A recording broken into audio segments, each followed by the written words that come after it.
বন্ধুরা, আপনারা যখন কোথাও বাইরে যান, ধরুন কোথাও বাইরে শপিং মলে গেলেন বা কোনো মিউজিয়াম বা এমন কোনো জায়গায় গেলেন যেখানে আপনার ফোন জমা নিয়ে নেওয়া হয়। ফোন জমা হয়ে যাওয়ার পর যারা আপনার ফোনটি জমা নিচ্ছে তারা আপনার সাথে খুব বড় স্ক্যাম করতে পারে।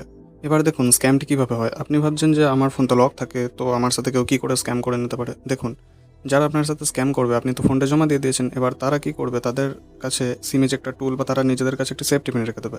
তো তার ফলে কী হবে, আপনার ফোনের যে সিম এজেক্টর আছে ওখানে সেফটি পিন বা সিম এজেক্টর দিয়ে আপনার সিমটিকে প্রথমে বার করে নেবে, অন্য কোনো একটি ফোনে নিয়ে সেখান থেকে ওটিপি মেসেজেস বা যে কোনো কিছু ভেরিফিকেশন করে সব হোক না কেন তারা নিয়ে নেবে। তো এভাবেই আপনার সাথে স্ক্যাম করবে।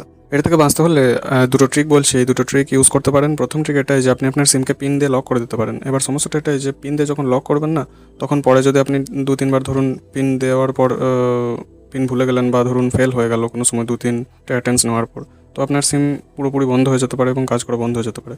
তো সেকেন্ড ট্রিকটা এটাই যে আপনি নিজের সাথে একটি সিমের একটা টুল বা যে কোনো সেফটি পিন এসব দিয়ে আপনি নিজের কাছে রেখে দিতে পারেন।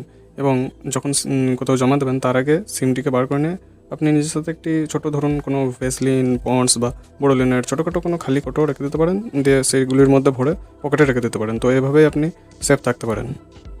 আর আপনার কাছে যদি সিম এজেক্টর টুল না থাকে বা হারিয়ে যায়, তো কোনো ব্যাপার না, আমি নিচে একটি ভিডিও টাইটেল দিচ্ছি, একটা লিঙ্ক আছে, ওখানে ক্লিক করে আপনি অনেক অপশান দেখতে পারেন। ওখানে আমি ফুল ডিটেলসে বলে দিয়েছি।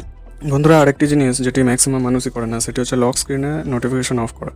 দেখুন, আপনার ফোন তো লক থাকে, বাট জিমেল, হোয়াটসঅ্যাপ মেসেজেস থেকে যেসব ওটিপি ভেরিফিকেশন কোড আছে সেগুলি দেখায়। এবার সেটি যদি কেউ দেখে না এবং ইউজ করে, তো আপনার সাথে তখন স্ক্যাম হয়ে যাবে। এর থেকে বাঁচতে গেলে যে সমস্ত মেসেজ, হোয়াটসঅ্যাপ, জিমেল আছে, তো সেখান থেকে অ্যাপ ইনফোতে গিয়ে লক স্ক্রিনে নোটিফিকেশন অফ করে দেবেন। এর ফলে কী হবে, লক স্ক্রিনে তো আপনার মেসেজেস, ওটিপিগুলো দেখাবে না, কিন্তু হোম স্ক্রিনে এবং মেসেজ বক্সে বা মেল বক্সে দেখাবে। তো এটিও আপনি করতে পারেন।